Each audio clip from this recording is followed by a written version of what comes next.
جب یزید نے حضرت امام حسین سے بیعت کرنے کے لیے کہا تو حضرت امام حسین رضی اللہ تعالیٰ عنہ نے انکار کر دیا۔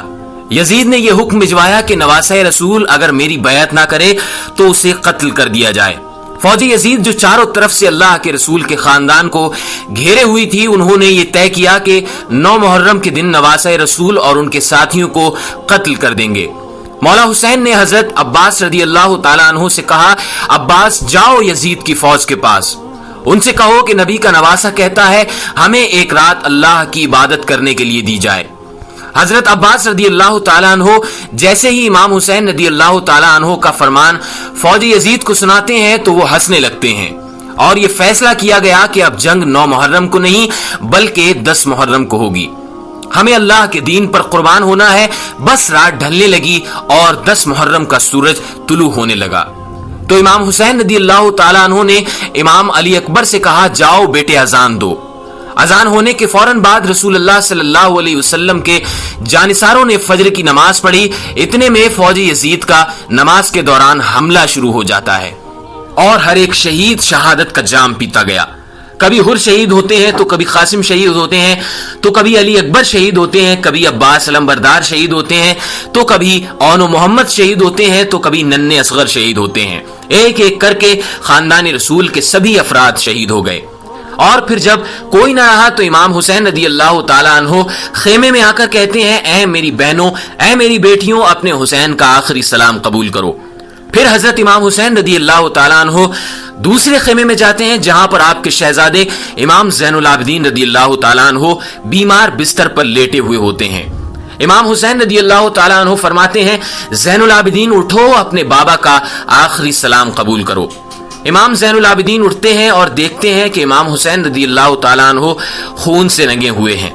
پھر آپ امام زین العابدین رضی اللہ تعالیٰ عنہ سے کہتے ہیں کہ ان ظالم یزیدیوں نے سارے خاندان اہل بیت کو شہید کر دیا ہے۔ اپنے نانا کے دین کو بچانے کے لیے میرے لخت جگروں نے شہادت کا جام پی لیا ہے۔ بس اتنا سنتے ہی امام زین العابدین رضی اللہ تعالیٰ عنہ سہارے سے اٹھتے ہیں اور کہتے ہیں، بابا مجھے اجازت دیں، میں میدان جنگ میں جاؤں گا۔ امام حسین رضی اللہ تعالیٰ عنہ فرماتے ہیں، زین العابدین تم خاندان اہل بیت کے چشم و چراغ ہو، تمہیں یزید کے دربار میں خطبہ سنانا ہے۔ امام زین العابدین یہ سن کر زار و قطار رونے لگے۔ اس کے بعد امام حسین رضی اللہ تعالیٰ عنہ الوداع کہتے ہیں اور میدان کربلا میں جاتے ہیں۔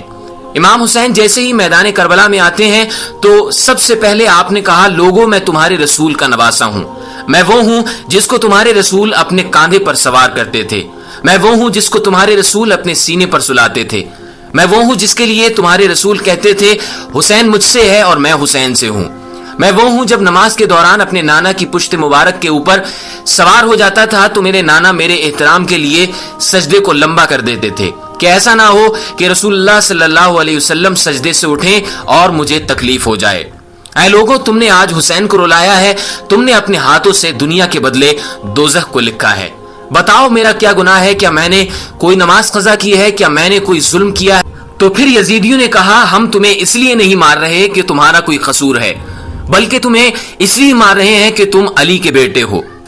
حسین رضی اللہ تعالیٰ عنہ فرماتے ہیں، اے لوگو، وہ علی کے جو اسلام کا محافظ تھا، آج اس علی کو یہ صلہ دے رہے ہو کہ اس کی اولاد کو آج اس بیابان میں شہید کر رہے ہو۔ بس اتنے میں شمر کہتا ہے، حسین کی بات نہ سنو، بس حملہ کر دو۔ تاریخ نے تحریر کر دیا کہ اس زمین پر آج سے پہلے ایسی جنگ نہ کبھی ہوئی تھی اور نہ ہوگی۔ ایک طرف ہزاروں کی فوج تھی اور دوسری طرف تنہا 3 دن کے بھوکے پیاسے حسین ابن علی یزیدیوں سے مقابلہ کر رہے تھے۔ لاشیں ہواؤں میں اڑ رہی تھیں، ہزاروں یزیدی ایک ایک کر کے امام حسین کی تلوار سے جہنم رسید ہو رہے تھے۔ علی کا شیر، علی کے ذوالفقار اور رسول اللہ صلی اللہ علیہ وسلم کے گھوڑے پر سوار ہیں۔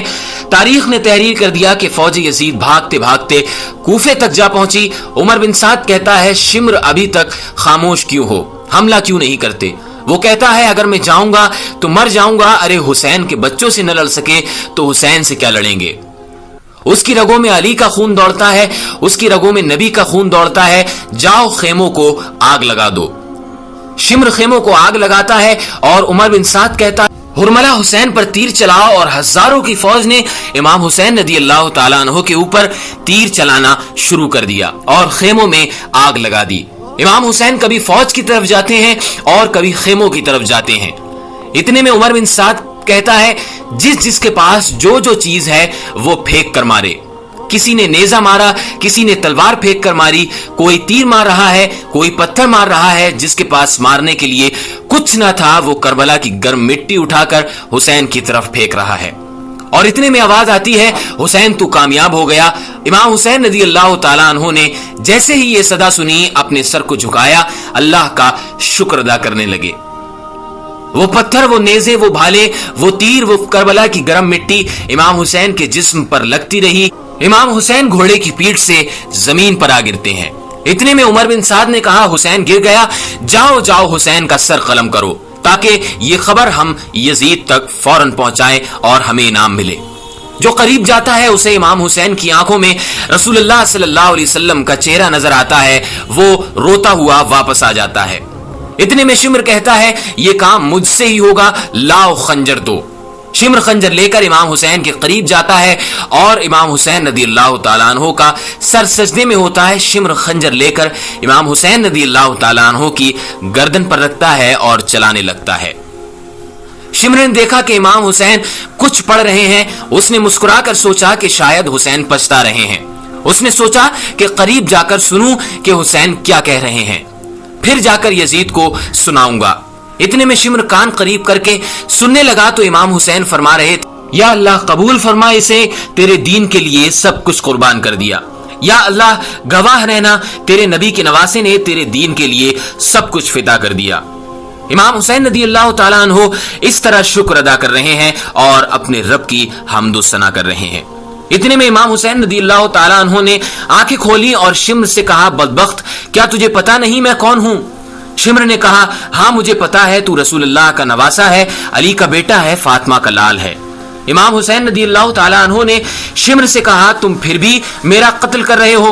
شمر نے کہا تمہیں قتل کر کے مجھے سونا ملے گا، مجھے حکومت ملے گی۔ امام حسین رضی اللہ تعالیٰ عنہ نے فرمایا میں جنت کا سردار ہوں، کیا تمہیں اپنی جنت کی فکر نہیں؟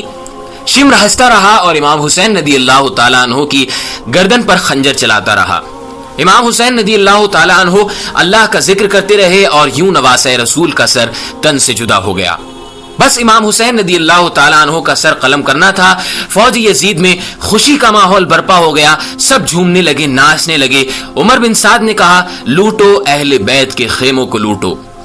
فوجی یزید ایک ایک چیز کو لوٹنا شروع کر دیتی ہے۔ اتنے میں عمر بن سعد کہتا ہے کہ یزید کا حکم ہے کہ سب کے جسم سے سر کو کاٹ کر میرے پاس لے آؤ اور لاشوں پر گھوڑے دوڑاؤ تاکہ دنیا کو یہ معلوم ہو جائے کہ جو یزید کے سامنے آئے گا یزید اس کی بیٹیوں بہنوں کو بے پردہ کر دے گا اور اس کی لاشوں کو ایسا کر دے گا کہ کوئی اسے پہچان نہیں پائے گا۔ شمر نے کہا لاشوں کو لگاؤ۔ بس امام حسین رضی اللہ تعالیٰ عنہ کربلا کی زمین پر پڑے رہے، کسی نے یہ نہیں کہا کہ یہ ہمارے رسول کا نواسا ہے، یہ علی مرتضیٰ کا بیٹا ہے۔ تو شمر نے کہا کہ لاوارثوں کی طرح حسین کی لاش پڑی ہوئی ہے، وہ جو پامال کرنے کے لیے گھوڑے تیار کیے گئے تھے ان کو آپ کے اوپر دوڑایا گیا۔ نواسے رسول کی لاش کو پامال کیا جا رہا ہے، وہاں فوج یزید جھوم رہی ہے اور یہاں رسول اللہ کی بیٹیاں رو رہی ہیں۔ بس اتنی دیر میں اندھیرا سا چھا گیا۔ 61 ہجری 10 محرم کا دن تھا کہ جس دن اندھیرا وقت سے پہلے چھا گیا۔ سلام ہو کربلا کے شہید نواسے رسول امام حسین پر۔ قتل حسین اصل میں مرگ یزید ہے، اسلام زندہ ہوتا ہے ہر کربلا کے بعد۔ پیارے دوستو، آج کی اس پیاری سی ویڈیو کے بارے میں آپ کا کیا خیال ہے؟ ویڈیو کے نیچے کمنٹ سیکشن میں کمنٹ کر کے ہمیں ضرور بتائیے گا، اور اگر آج کی ویڈیو آپ کو پسند آئی ہے تو ہماری ویڈیو کو لائک کر دیں اور اپنے دوستو احباب میں زیادہ سے زیادہ شیئر کر دیں۔